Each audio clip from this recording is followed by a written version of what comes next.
Hi guys, welcome back to my channel. If you're new here, welcome. On this channel we post writing tips, unboxings, book hauls, book reviews and the occasional vlog. And today I have another book review for you, and it is The Amazing Maurice and His Educated Rodents by Terry Pratchett. If you guys have seen this channel before, you know I am a massive Terry Pratchett fan, and as there is a new film coming out of this exact book, I thought I should revisit it. But before we get into that, I'll read you guys the blurb. Maurice, a streetwise tomcat, has the perfect money-making scam.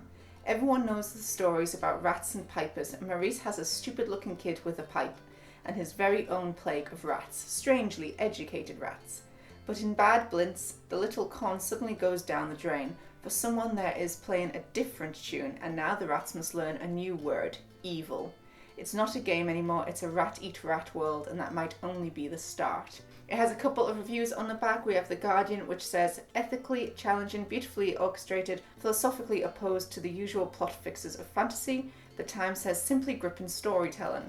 It's also the winner of, I can't ever say this word, the winner of the Carnegie Medal. So it's one of Terry Pratchett's Discworld series. It is a really good read. I did definitely notice things reading it as an older person that I'd like to discuss, mainly from the age of the book, but pure Pratchett style. It's funny, it's witty, and it does a lot more than you expect it to. Before we get into reviewing this book, don't forget, if you like what you see, to subscribe to this channel. Your continued support means a lot, so thank you guys so much. I want to start by reading page 13 to 14 and the introduction of a highwayman that they meet whilst they're in the carriage on their way to Bad Blintz. A voice from the darkness said, "Are there any wizards in there?" The occupants looked at one another in puzzlement. "No," said the kid, the kind of no that means "why are you asking?" "How about any witches?" said the voice. "No, no witches," said the kid. "Right, are there any heavily armed trolls employed by the mail coach company in there?" "I doubt it," said Maurice. There was a moment's pause filled with the sound of rain. "Okay, how about werewolves?" said the voice eventually. "What do they look like?" asked the kid. Well, they look perfectly normal right up to the point where they grow all like hair and teeth and giant paws and leap through the window at you," said the voice. The speaker sounded as though he was working through a list. "We've all got hair and teeth," said the kid. "So you are werewolves then?" "No, fine. There was another pause filled with the rain. "Okay, vampires," said the voice. "It's a wet night. You wouldn't want to be flying in weather like this. Any vampires in there?" "No," said the kid. "We're all perfectly harmless." "Oh boy," muttered Maurice and crawled under the seat. "That's a relief," said the voice. "You can't be too careful these days. There's a lot of funny people about." A crossbow was pushed through the window and the voice said, "Your money and your life. It's 2-for-1 deal, see?" I just love that. That is just a pure Terry Pratchett way to describe a new character. You don't know they're a highwayman until that last part, but it's just a fantastic way. Instead of telling someone, he's showing you through the dialogue, which again is just a Pratchett way of writing. In this book, at the start of every chapter, is a little snippet from a book which is very important to the rats, and I just wanted to read you guys the little snippet from page 71. "The important thing about adventures," thought Mr. Bunsey, "was that they shouldn't be so long as to make you miss meal times." I just love that because me and Matt are obsessed by our stomachs. We don't function very well without any food, so I agree with this. All adventures need to have a meal planned in there. Now, on page 104, like all Terry Pratchett's Discworld series, you don't have to read them in order.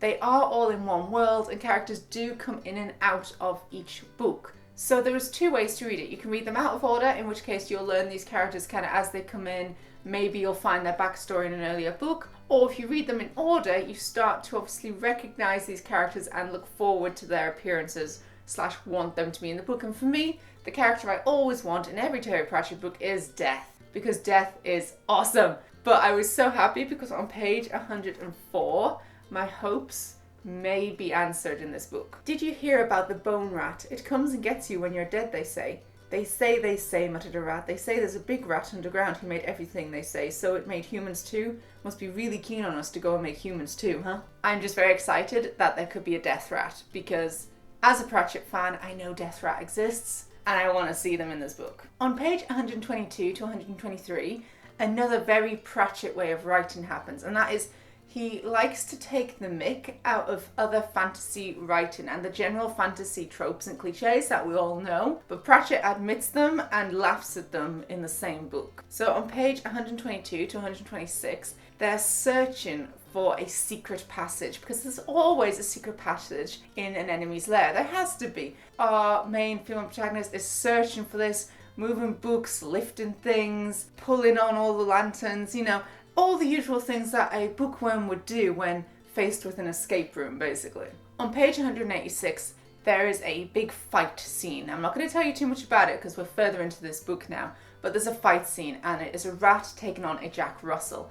And I just love how they fight in this moment. Dancing back and forth under the spinning yapping Jacko, Darktan waited for his moment and saw it and lunged and bit hard. Terry Pratchett doesn't tell you what he bit, but we all know exactly what he bit. The following paragraph that follows that is Jacko's eyes crossed. A piece of Jacko that was very private and of interest only to Jacko and any lady dogs he might happen to meet was suddenly a little ball of pain. On page 232 to 233, I have another quote. Unusually for me, I'm giving you quite a lot of Pratchett quotes this time, but I found quite a few that don't tell you the story, and luckily, because it is a younger Terry Pratchett book, there's a little bit less in here than there are from his later Discworld books. There's a preserved rat king in a big jar of alcohol in the town museum. A dead one, or very, very drunk. Simple humour, what can I say? On page 271, there is another quote which I absolutely adored, and I promise this is my last quote from this book, and then we'll discuss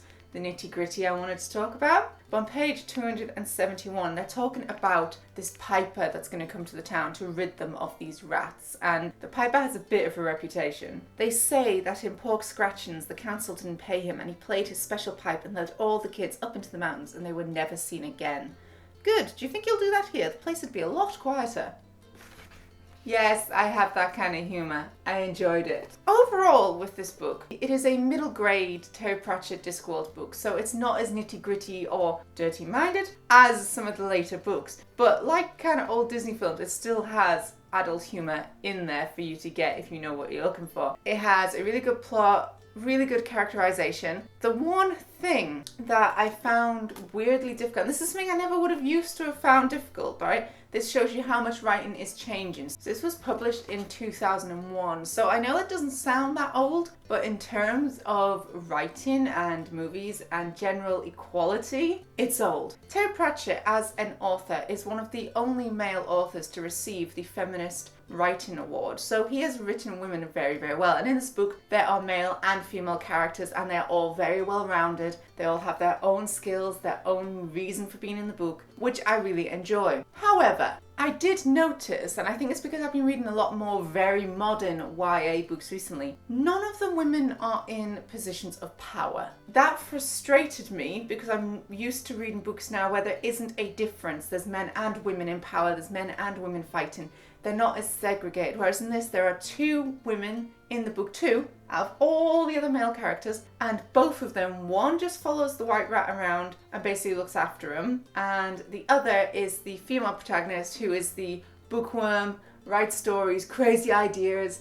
The village thinks she's a nut job basically, but she's very good and she stands on her own 2 feet and she helps them. But there's only two of them. And then the main king of the rats is male, the enemies are male, the mayor is male, the cat is male, the main protagonist is male, the other piper is male. There's a lot of men, and it kind of shocked me, only because I know Terry Pratchett won the Feminist Book Award, but me and Matt were discussing this, and we believe it's partly because older Terry Pratchett series, like The Witches Abroad, he generally wrote books like Guards, which were all men, and then wrote Witches Abroad, which were all women, and he just happened to have women in a good light and have strong, powerful women, which is possibly why he was a feminist writer of the time. When he does write for women, they are not traditional. They do not have to have a love story. They stand on their own 2 feet and they don't talk about men in every sentence. So he still writes it really well.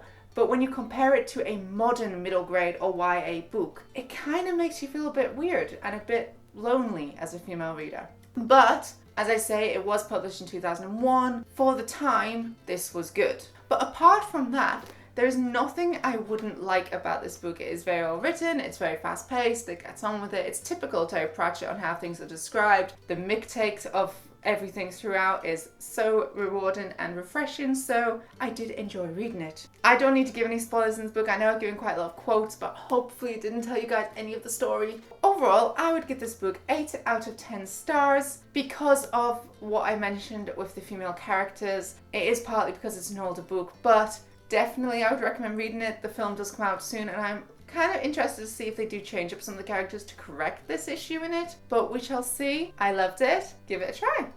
And that's it for this book review. I hope you guys enjoyed that. Thank you so much for watching. If you like what you see, don't forget to subscribe to this channel. If you'd like to see as soon as I upload, click that little bell down below. You can also follow me on Twitter, Facebook, Instagram, or Tumblr. I post general bookish pictures, as well as my writing tips and unboxings on there. And thanks for watching, guys. Bye!